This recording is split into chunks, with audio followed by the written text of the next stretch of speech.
نبی ہونے کے بارے میں، ایک خدا کی عبادت کے بارے میں جب حضرت حبیب امنی سنتے، آقا ارشاد فرماتے ہیں اے حبیب امنی سنو سنو، تمہارا سوال یہ ہے السلام علیکم ورحمۃ اللہ تعالی وبرکاتہ۔ حضرات، شام سے لے کر کے ابھی تک آپ علماء کرام کے زیارت سعیدہ سے مستفیض اور مستنیر ہو رہے تھے، اور اللہ اور اس کے پیارے رسول کی حمد و ثنا سے اپنے دین دنیا کو سنوار رہے تھے۔ میں وقت کو مد نظر رکھتے ہوئے کوشش یہ کروں گا کہ 10 منٹ کے اندر میں ہی اپنی بات کو رکھ کر کے آپ سے رخصت ہو جاؤں۔ میرے دوستو،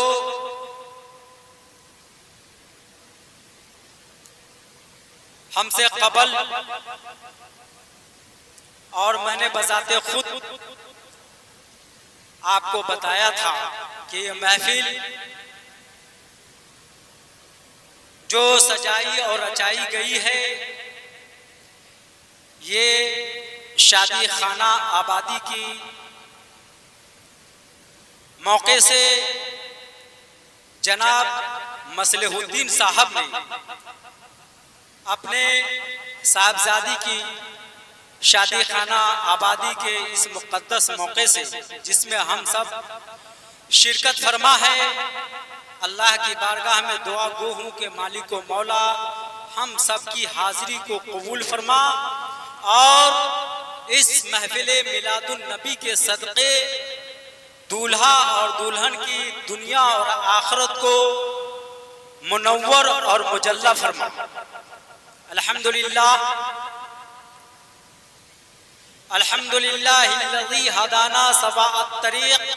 وجعلنا التوفیق خیر الرفیق۔ صدق اللہ مولانا العظیم وبلغنا رسولہ النبی الامین الکریم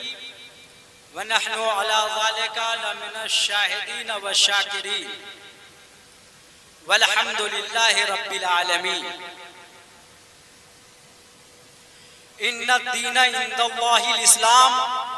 صدق اللہ مولانا العظیم وبلغنا رسولہ النبی الکریم ونحن علی ذالک لمن الشاہدین والشاکرین والحمدللہ رب العالمین۔ اسلام کی فطرت میں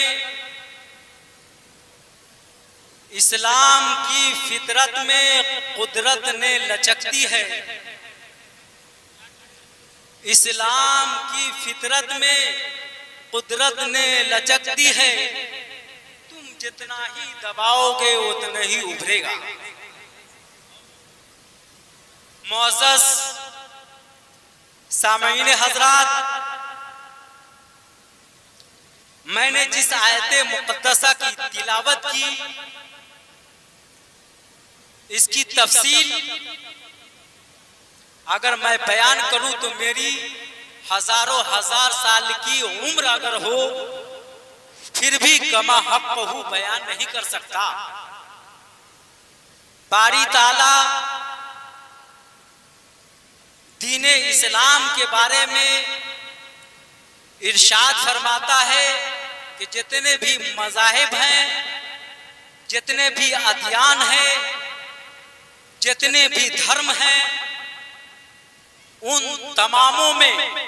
افضلیت دین اسلام کو ہے۔ کہیے سبحان اللہ۔ آپ جانتے ہیں ہمیں اس دین کی رہنمائی کے لیے،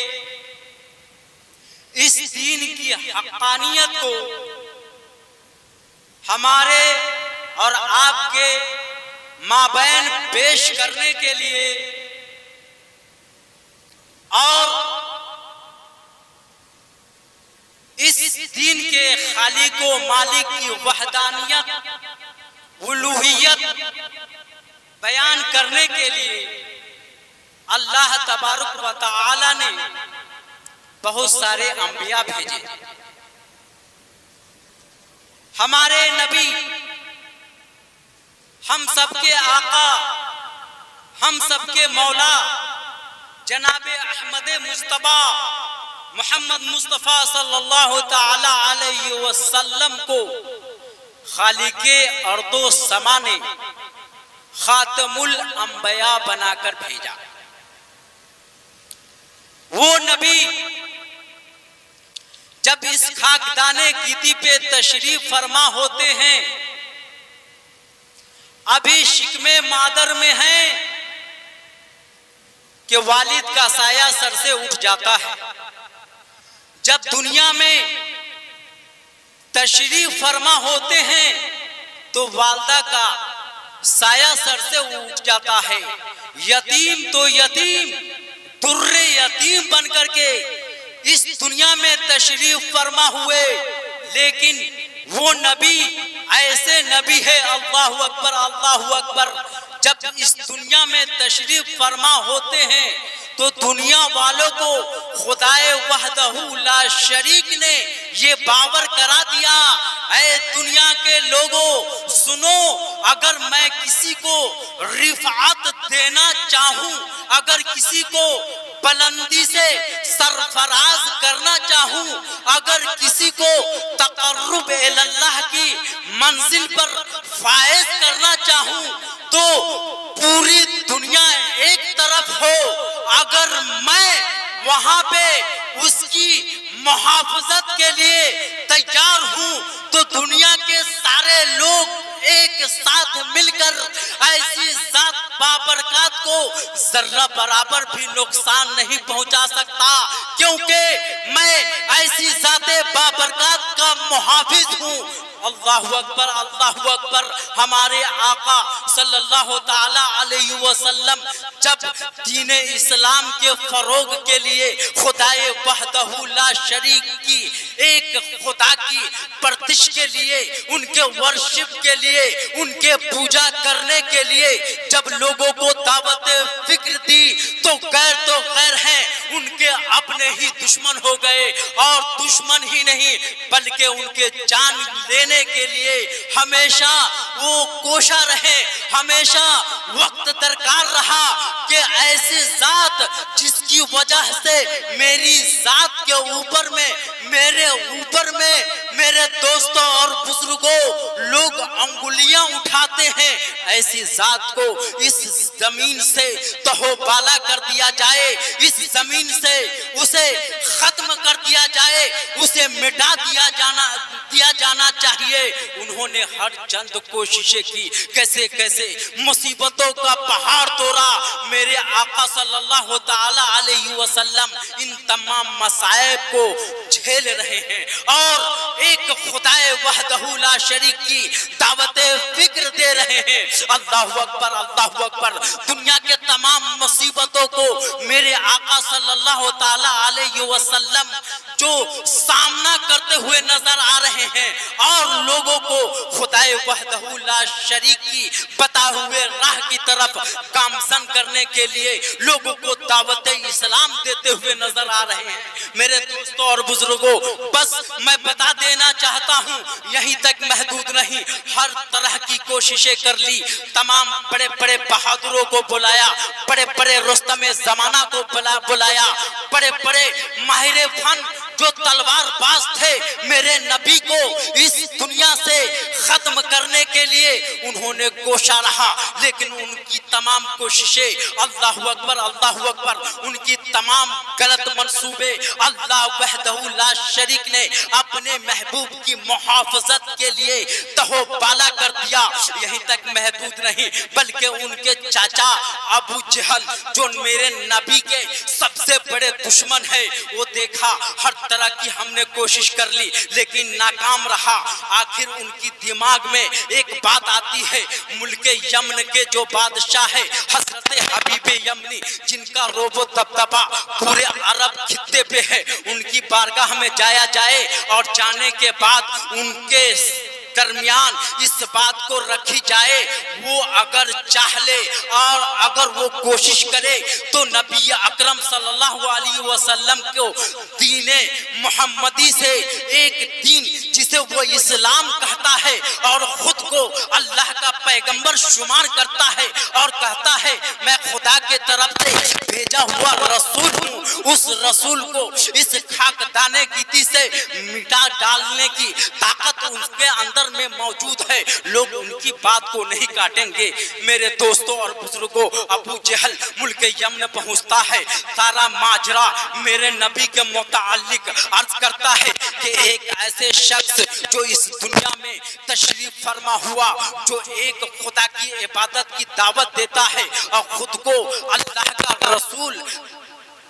کہتا ہے، میں اس سے پریشان ہوں، بلکہ میں ہی نہیں، ہمارے دھرم کے جتنے بھی ماننے والے ہیں تمام کے تمام لوگ پریشان ہیں، یہ کام آپ کے سپرد ہے میرے دوستوں اور بزرگوں، لہذا آپ عرب کے سرزمین پہ تشریف لاوے، آپ کا روب و دبدبہ بہت زیادہ ہے اور آپ اس نبی سے ضرور ملے اور ان کو بھی ان منصوبے سے، ان کا جو یہ میشن ہے، جو اسلام کی دعوت دے رہے ہیں، اس سے آپ روکے۔ اللہ اکبر، اللہ اکبر۔ حضرت حبیب امنی تمام باتیں سنتے ہیں، سننے کے بعد میرے آقا صلی اللہ تعالی علیہ وسلم کے ان کے اوصاف کے بارے میں، ان کے قول و فعل کے بارے میں، ان کے کردار کے بارے میں، ان کے اخلاق کے بارے میں، ان کے نبی ہونے کے بارے میں، ایک خدا کی عبادت کے بارے میں جب حضرت حبیب امنی سنتے ہیں، سننے کے بعد حضرت حبیب امنی عرض کرتے ہیں